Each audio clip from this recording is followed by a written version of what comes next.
Tonight, I want to talk about a very specific kind of pain. Not the pain of heartbreak, not the pain of failure, not even the pain of loneliness.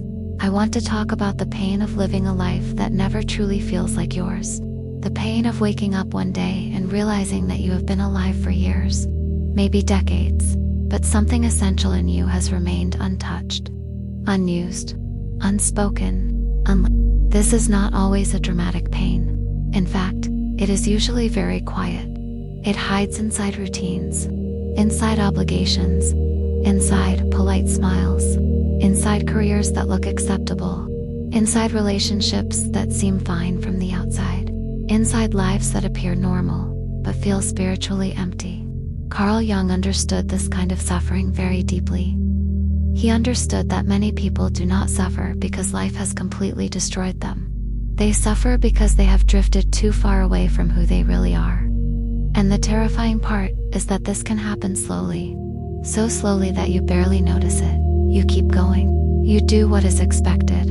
You become practical, reasonable, responsible. You adapt. And one day, in some silent hour of the night, a question begins to rise inside you. A question that is difficult to escape. What if I never really lived my own life? What if the person the world sees is only a mask? What if the deepest part of me has been waiting for years, and I never answered it? This is where Jung becomes so powerful, because Jung did not believe that the human being is meant to live only on the surface.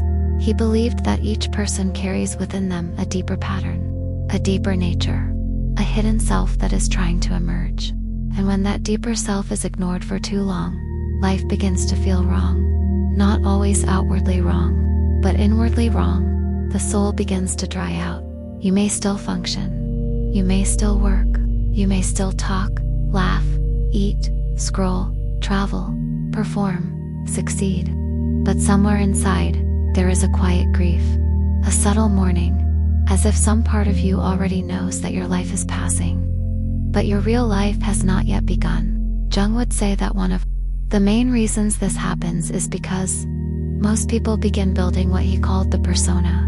The persona is the face you show to the world. It is the version of yourself that helps you survive socially. It is the acceptable self, the manageable self, the self that knows how to behave, the self that knows what to say, what not to say, what to wear, how to appear, how to fit in. And of course, some persona is necessary. We all need a social mask. We all need a way to move through the world. But the problem begins when the mask becomes your identity. When the role replaces the real person. When you become so loyal to what is expected of you, that you abandon what is true in you. This is how people lose themselves. Not in one dramatic moment, but in 1,000 small betrayals. You silence a desire because it feels unrealistic. You hide your sensitivity because it looks weak. You suppress your creativity because it seems impractical. You bury your ambition because others may judge you. You abandon your strange, alive, original parts because they do not fit the script. And over time, the distance between who you are and who you appear to be becomes larger and larger. That distance creates suffering. This is why some people feel exhausted even when they are doing everything right. Because the soul does not care only about survival. It cares about truth. It cares about meaning. It cares about becoming. And when you betray that process long enough, something inside begins to rot. Jung also spoke about the shadow. A lot of people misunderstand the shadow. They think the shadow is only the dark, ugly, immoral part of the personality. But the shadow is more than that. The shadow is everything you have rejected in yourself. Everything you pushed away. Everything you were taught not to become. And this includes not only your darkness, but also your strength. Your boldness can be shadow. Your sensuality can be shadow. Your intelligence can be shadow.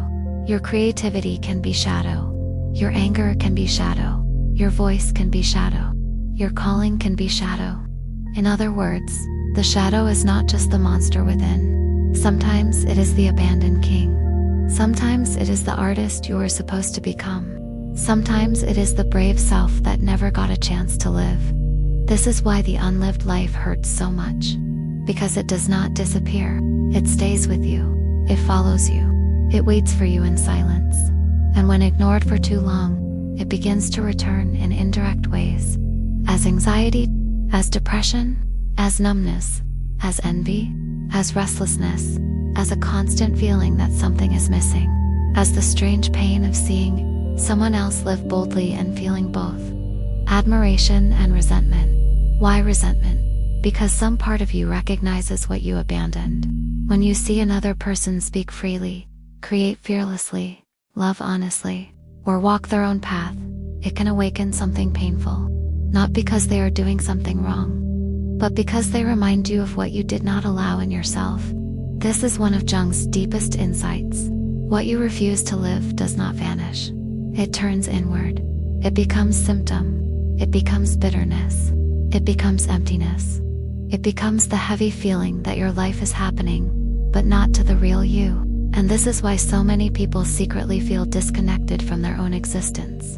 They are not only tired, they are estranged from themselves. They have spent years feeding the personality that gains approval while starving the personality that contains life. And maybe the saddest part is this: many people do not even know what they lost. They only know they feel deadened. They only know that joy has become rare. They only know that something about their life feels fake. Jung believed that the task of life is not merely to become successful, or respectable, or efficient. The task is individuation. Individuation means becoming who you truly are, not who your parents wanted, not who society rewards, not who fear created, not who trauma forced you to become, but who you are beneath all of that. It is the process of gathering your scattered pieces and becoming whole. And this is not easy, because becoming yourself usually requires loss. You may lose approval. You may lose certainty. You may lose the identity that kept you safe. You may have to disappoint people. You may have to leave behind environments where your false self was rewarded. You may have to face the terrifying question, who am I when I stop performing? That question scares many people, because performance is familiar. Performance gives structure. The mask may suffocate you, but at least it protects you. The real self is riskier. The real self asks for exposure. It asks for honesty. It asks for sacrifice. It asks you to live in such a way that your outer life and inner truth begin to meet, and that is not comfortable. That is why so many people postpone it. They say, later, when I have more money, when I feel better, when things calm down, when people understand, when I am more ready. But life has a dark habit. It keeps moving. And the more you postpone your real life, the more normal the postponement begins to feel, until years pass, until the unlived life becomes a permanent ghost beside you, until regret starts speaking in a language you can no longer ignore. There is a particular horror in realizing that the prison door may have been open much longer than you thought, but you had become too identified with the prison to walk out. Jung understood that the greatest danger is not simply suffering. The greatest danger is unconsciousness. Living mechanically, living according to borrowed values, living in a way that keeps your deeper nature buried. Because then the tragedy is not that life defeated you. The tragedy is that you never really entered it. You remained at the edges of your own existence. You became a spectator of yourself. And perhaps this is the real meaning of the unlived life. It is not just the dreams you failed to achieve. It is the self you failed to embody. The songs you never wrote. The words you never spoke. The risks you never took. The love you never expressed. The vision you never trusted. The courage you never practiced. The life that was trying to come through you, but found no doorway. And yet, Jung's psychology is not hopeless. It is painful, yes, but not hopeless.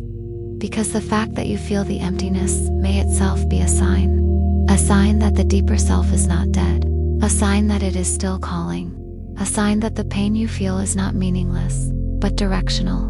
In other words, your dissatisfaction may be sacred, your restlessness may be intelligent. Sometimes it is there to show you that you cannot keep living against your own nature. And this is where the real question begins. Not, how do I become impressive?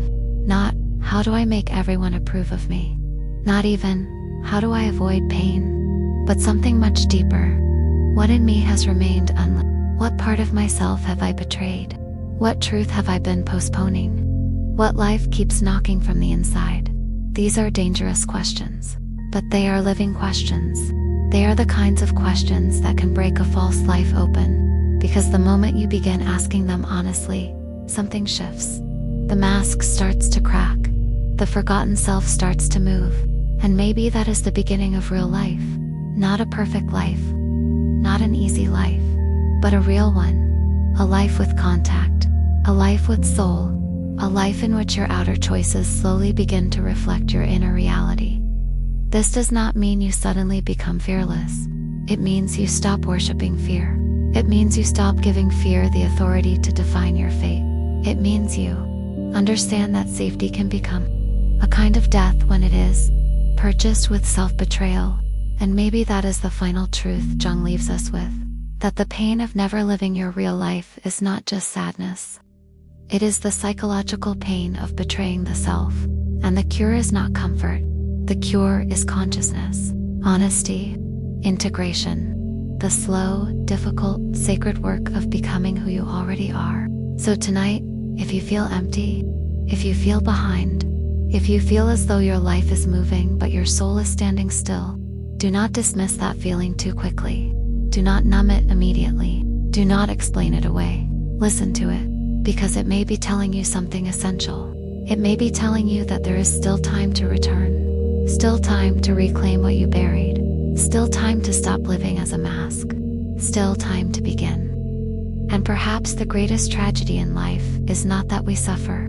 It is that we suffer without ever becoming. That we die with our real life still inside us. That we carry a world within us and never let it take form.